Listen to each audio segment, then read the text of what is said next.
Hi friends! Welcome to our channel. AP EAMCET 2025 సంబంధించి మనకైతే MPC and BiPC సంబంధించి ఏవైతే కీ అయితే ఉంటుందో ఆన్సర్ కీ అనేది ప్రిలిమినరీ కీ అయితే రిలీజ్ చేశారనమాట. సో, తర్వాత రిజల్ట్స్ అనేవి ఎప్పుడు రిలీజ్ చేస్తారనైతే అడుగుతున్నారు. సో, రిజల్ట్స్ సంబంధించి చూసుకుంటే గనక మనకి ఏవైతే ఈ యొక్క ఎంసెట్ ఎగ్జామ్స్ అయితే ఉంటాయో ఫైనల్ అయితే అవన్నీ కంప్లీట్ అయితే అయిపోయాయనమాట. సో, కంప్లీట్ అయిన తర్వాత ఈ యొక్క రిజల్ట్స్‌ని మనకు టెంటేటివ్ డేట్ చూసుకుంటే అఫీషియల్ వెబ్‌సైట్‌లోని జూన్ 14థ్ అయితే రిలీజ్ చేస్తామని అయితే చెప్తున్నారు. సో, ఓన్లీ అది ఒక ఎక్స్‌పైర్ డేట్ అనమాట. అందుకే అక్కడ మాకు టెంటేటివ్ డేట్ అనేది ఇవ్వడం జరిగింది. సో, అంతకు ముందే ఈ యొక్క రిజల్ట్స్ అయితే రిలీజ్ చేస్తారు. సో, లాస్ట్ డే చూసుకుంటే జూన్ ఫస్ట్ వీక్‌లో అయితే ఈ యొక్క రిజల్ట్స్ అయితే రిలీజ్ చేశారు. సో, మాక్సిమం ఈ ఇయర్ కూడా ఇలాగే ఉంటుంది.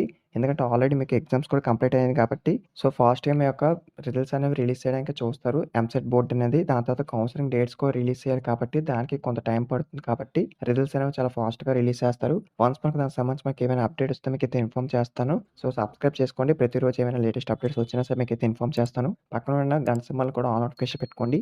మీకు వీడియో యొక్క నోటిఫికేషన్ అయితే వస్తుంది. వీడియో మీ ఫ్రెండ్స్‌కి కూడా షేర్ చేయండి. కౌన్సెలింగ్ ప్రాసెస్ సంబంధించి లేటెస్ట్ అప్డేట్స్ అన్నీ కూడా మన ఛానెల్‌లో వస్తాయి. స్టెప్ బై స్టెప్ ప్రాసెస్ అనేది. సో, వెబ్ ఆప్షన్స్ ఏవైతే ఇవ్వాలి, సో, సీట్ అలాట్‌మెంట్ సంబంధించింది గాని, వెబ్ ఆప్షన్స్ ఏ విధంగా పెట్టుకోవాలి, మంచి కాలేజ్ ఏ విధంగా సెలెక్ట్ చేసుకోవాలనేది కూడా మీకు చెప్తాను. ప్లీజ్ సబ్స్క్రైబ్ చేసుకోండి. వీడియో మీ ఫ్రెండ్స్‌కి కూడా షేర్ చేయండి. Thank you.